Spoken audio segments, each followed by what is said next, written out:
You are currently involved in international business. Yes. Could you tell us how you came to be so involved? Living in California, my background has to do directly with energy conservation and load management, electrical load management, alternate fuel sources, and sustainable development projects. January of 2005, I got a telephone call at the house, out of the blue, from a fellow by the name of Dr. Michael Saba, S-A-B-A, who is an American of Lebanese descent. And he says, "Mr. Roosevelt, I'm calling on behalf of His Royal Highness King Abdullah of Saudi Arabia." I said, "Hey, yeah, that's great, thanks a lot," and I hung up. I literally thought it was one of my pals, giving me a hard time. And so, thank God he called back, because he said, "Yeah, this is Dr. Saba, and I am calling on behalf of the King of Saudi Arabia."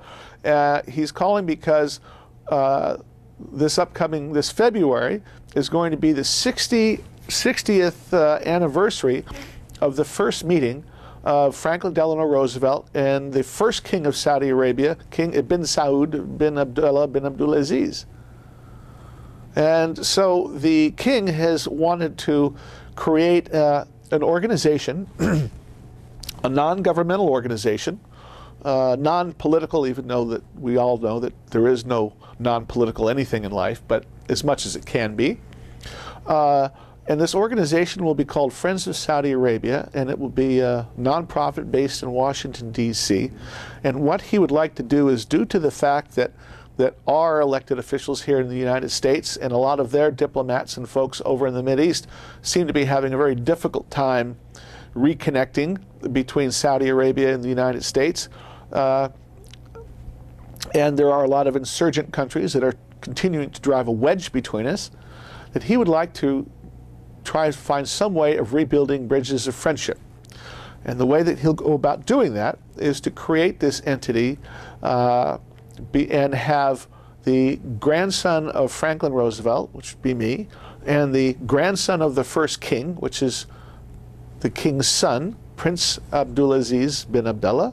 We're both exactly the same age. We both have teenage kids. And he said, let's try and first reconnect the families, the Sauds and the Roosevelts.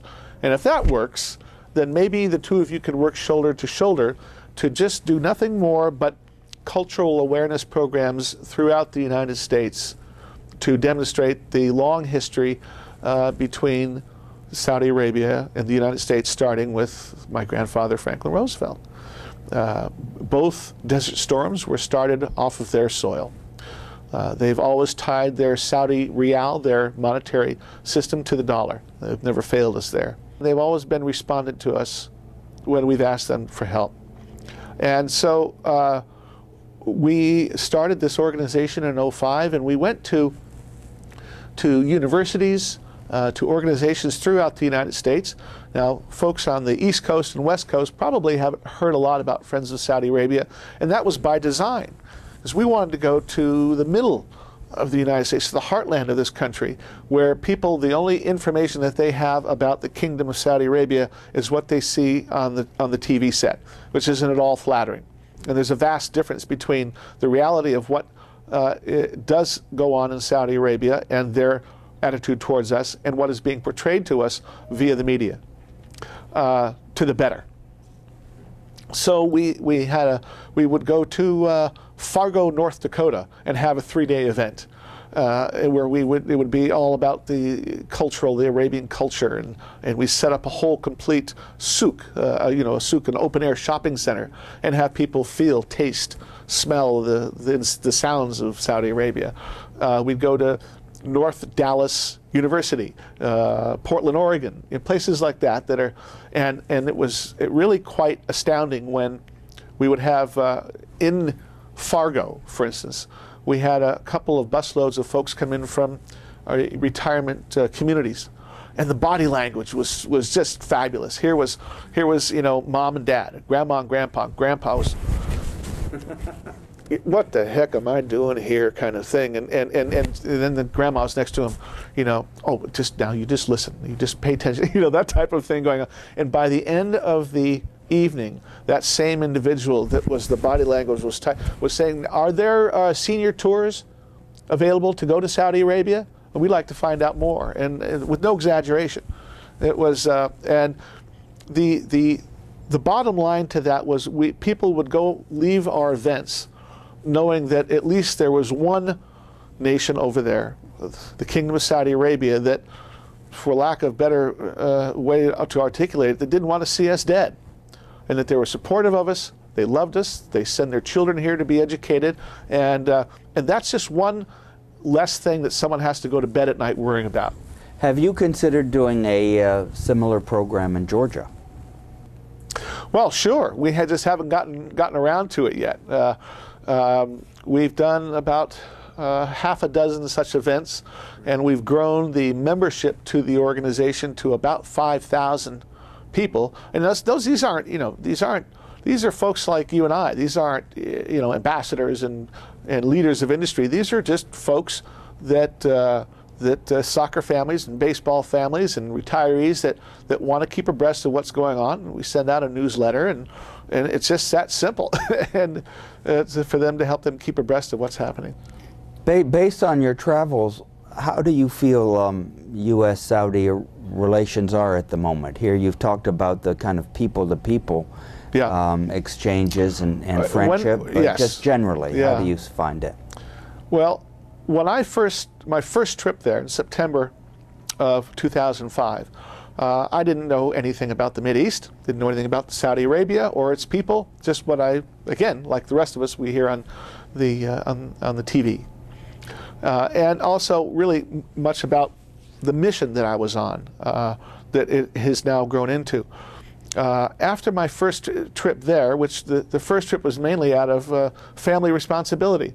My grandfather had started something, a relationship, and I felt that I had a compelled duty to uphold that relationship and our loyalty to friends, whether they be Saudis or someone down the block. It's, your friends are your friends.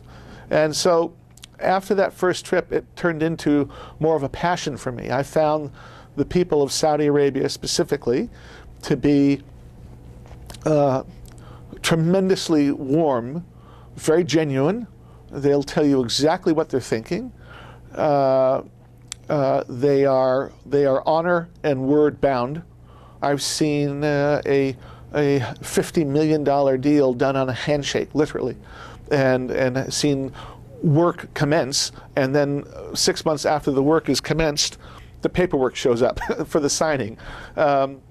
If you are the type of person that will follow through and do what you say you'll do, you'll have an ally and friend for life. It's a very character is it. Personal character, I should say, is it in the kingdom.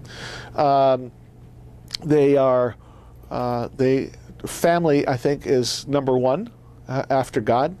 Given the turbulence in the Middle East, do you feel that the Saudi government is secure? Without question. Either I've been lucky or I'm right. And I think I'm right in what I'm about to say, is that I've been going over there, since 2005.